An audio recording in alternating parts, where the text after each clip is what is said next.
When headlines start screaming things like massive strike, bases smashed, oil depots destroyed, most people either panic or they scroll past thinking it's just more noise.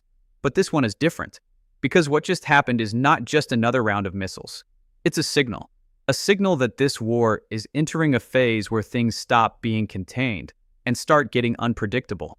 Here's the exact situation, fast and clear. Over the past phase of this conflict, Iran has been launching coordinated waves of missiles and drones targeting Israel and U.S. positions across the region. These strikes have already hit multiple areas, including U.S. bases in the Gulf, with American personnel injured, and repeated missile attacks on Israeli territory. At the same time, energy infrastructure has become a central target on both sides. Oil facilities have been hit, shipping routes threatened, and the Strait of Hormuz, one of the most important energy choke points in the world, has been pushed to the edge of disruption. That's the real anchor. This is not one explosion. This is escalation. And if you understand what just changed, you understand where this could go next. Because this moment comes down to three things. First, the scale of coordination. Second, the shift in targets. And third, the message behind the strike. Let's break it down. The first thing is scale. This wasn't random fire. Iran has been launching waves, layered attacks using missiles and drones together. That matters because missile defense systems are built around timing and prediction. When attacks come in waves, from multiple directions, at different speeds, they force defenders into overload. You're not stopping one threat. You're juggling many. And we've already seen what that looks like in real time.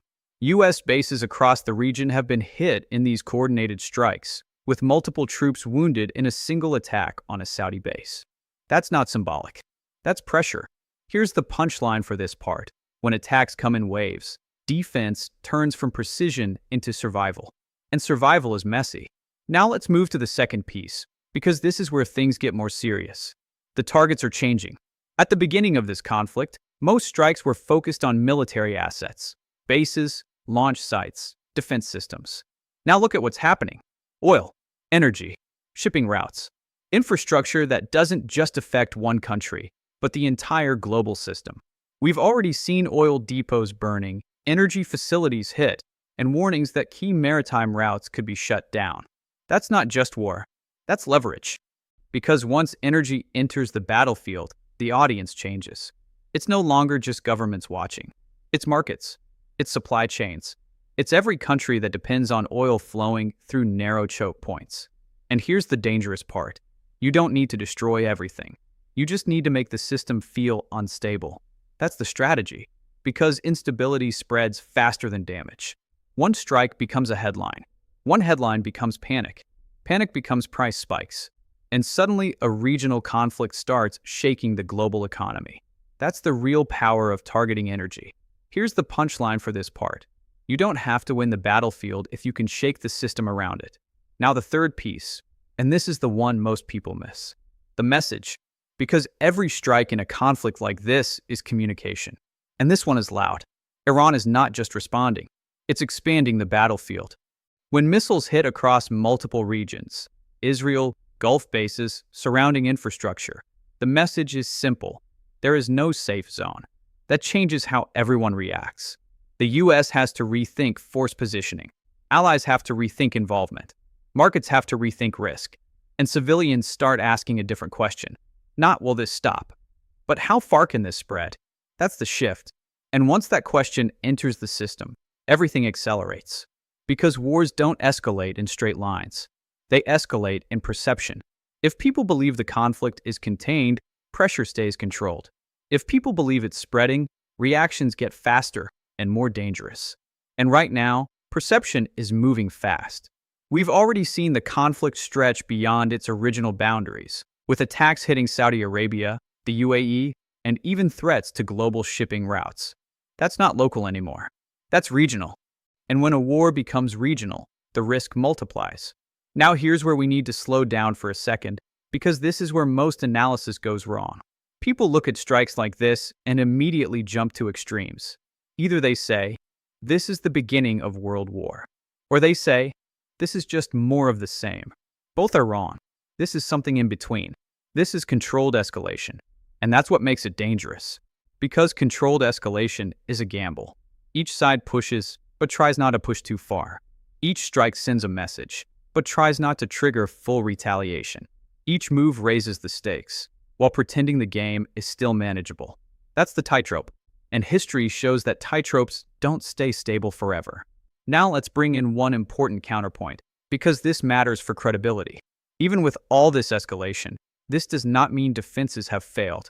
Many incoming missiles have been intercepted. Many attacks have been contained, and both sides are still operating below full-scale war thresholds.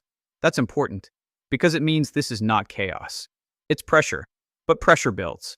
And the longer it builds, the harder it is to control. That's the real risk. Not one strike, not one wave, but the accumulation. Now let's zoom out and connect everything.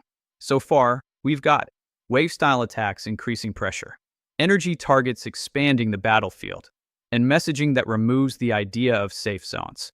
Put those together, and you get something bigger than any single headline. You get a shift in how this war is being fought, from direct confrontation to systemic pressure.